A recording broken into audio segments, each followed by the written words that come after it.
Okay, welcome to a video which is going to show you a game I've been working on recently, which is Honest Dan's Last Stand. I want to give you a quick tutorial through how it works because I've just built a prototype. I finished it yesterday, and at the moment it's not very user-friendly, so I just want to run through how it works so anyone who wants to play test it can have an idea of how you're meant to be playing it. So the idea is that you have this base at the top of the screen, and this base is going to be attacked by orcs. I've just started a new game. You can see the orcs are coming, and we can defend it through using the turrets that we've got on our base. Now it automatically will shoot them.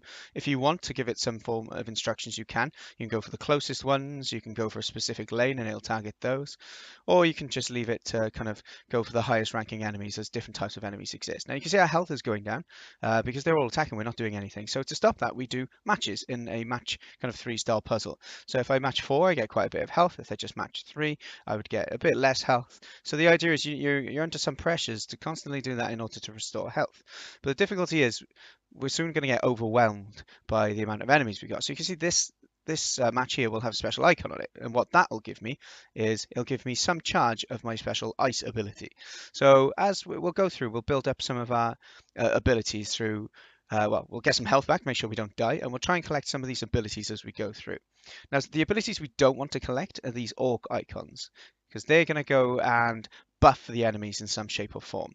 Now, I've got to a certain amount of XP that I can upgrade, so I'm going to increase my turret fire rate, which will make the turret fire 1/10 of a second quicker.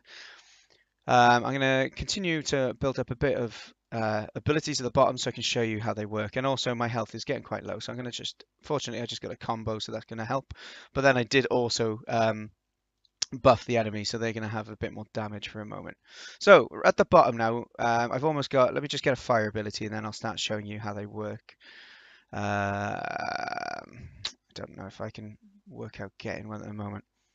Okay, maybe it'll come naturally as I go. Ah, there we go, fire ability. Great. So the different abilities then. If I use fire, I can click up here and it's going to do AoE damage around the base, which is quite handy because they all do tend to cluster around there. If I use the arrow-based one, it will send a barrage of arrows down a lane and pretty much kill anyone in that lane. But you see, when I use it, it uses all of those abilities, all of the charge that I've got in there. And they can level up from level 1, level 2, level 3. And level 3 is the strongest variety. So the ice one will allow you to place an ice wall down, which will last for a set amount of duration based on the strength that you have charged it up to. As I'm explaining, I'm not really healing enough as well, so I'm going to take a bit of time just to try and get my health up so I can carry on explaining. So this is a line of 5. That's always good for healing you back up. So the next one I'm going to use, I'll use another wall of ice, and then what I can do is I can place like a poison cloud behind it. So anyone stuck behind it is going to get hit by the poison cloud. So that's what the green ability does. And the yellow ability is an assassinate ability, and that will scan the lanes and it will show you the highest ranking enemy in that lane. So we can see the chieftain was in that lane for a moment there. Let me cancel this and I will change my turret to just to a different type, because at the moment it was prioritizing them based on rank. So what was happening is every time a high ranked enemy come on, the turret would shoot that over the others. So if I do this, and then we'll see the yellow one in action then. So let me just merge these. That might spawn a boss as well. If I buff the enemy, sometimes they might get a big golem helping them out. So that's something else to be aware of. So if I click on this now, you can see we still haven't got any of the different types of enemies. So we'll try merging until we get different types, and then you'll be able to see how you can use that assassinate ability for good use, because otherwise you'll just kill one of the grunts, and the grunts aren't too menacing. Now I just got a 20 combo, which has given me a lot of XP, but I also buff the enemies. You can see a wave of 5 have spawned together. That's one of the buffs. A big enemy has spawned at the bottom as well. So I'm going to assassinate the big one, and he has like 500 health, so it's really useful to do that. And then I'm going to try and use some of my other abilities to keep my base slightly more secure. So in addition to using the abilities like I've been doing to survive, what you can also do is you can use the abilities on the game board. So if I want to stop my turret from defending, well, you don't really want to do that, but you can do that in order to get it to fire at the puzzle board. So say you don't want to match, say by here, I've got an orc one and I'm worried that I'm going to well, I don't want to do that match there and get enemies buffed.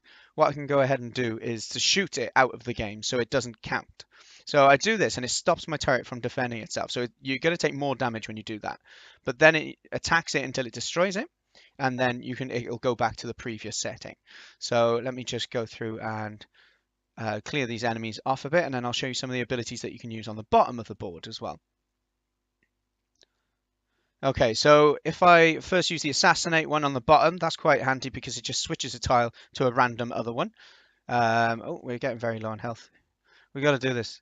Maybe I should AoE the damage out of here, try and build up some a bit of resistance. Oh no no no no no no no no. Maybe I should have turned down the difficulty while trying to do a demo of all these things. But bear with. We will get through this. If we get a few good combos going, and then we can do an AoE fire ability now. Yeah, this will clear the waves quite well. I might wait until these get close, and then I'll use the. Actually, no. Yeah, I'll wait until they get in range, and then I will use it. Pout. So that damages most of those. Let's put poison gas down there. Right, so barrage, if you use that on your abilities, that will do AoE damage to a cluster. So you can see all of those are taking damage. So now it'd be quicker for me to destroy the orc one that I wanted to destroy, for example. The ice one will freeze a block. So this is quite handy. So if I freeze this fire one down there, let me just keep myself alive a little bit. What that means now is it's out of the game. It will not match. So I cannot swap these because it will no longer match because the fire, if it's frozen, it's taken out of matching the matching algorithm essentially. So that's quite good. So the idea really would be to freeze the enemy ones that you don't want to match. But what you can do is if you happen to match yourself a fire one, then is you can bring it back into the game through thawing it with the fire spell. So I'm going to try and heal myself up. I'm getting pretty low again. Shit. uh,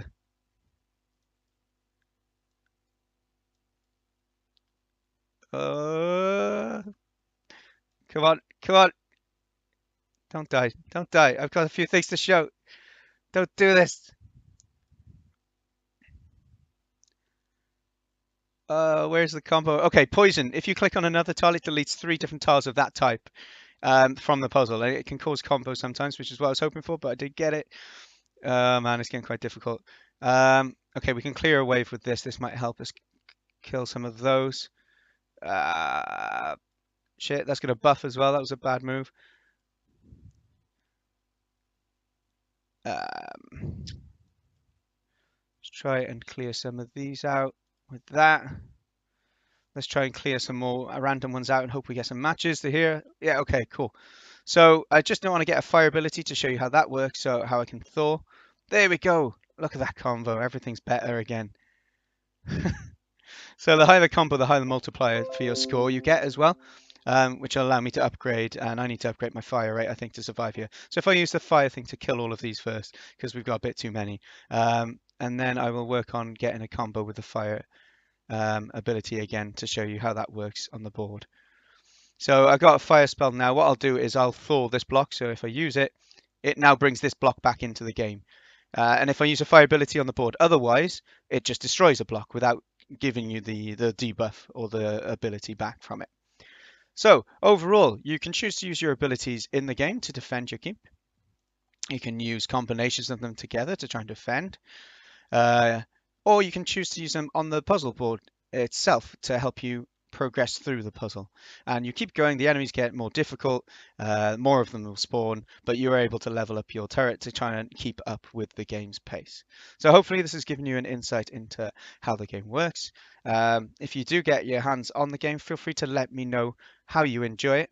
And any feedback is welcome. At the moment, the design of the game is not really been taken into consideration. It's more been about getting it into the functionality into the game. So if you do have any feedback, I don't really want feedback like these buttons are hard to see because I know they're a bit bad to see. I know this part of the game is small to see as well. And I know when enemies get buffed, it's very hard for you to know what the buff is. So I am looking at adding visuals for that sort of thing as well. But any ideas for gameplay, feel free to let me know and I'd appreciate the feedback. Thanks for taking the time to watching. Your last stand is over. Or is it?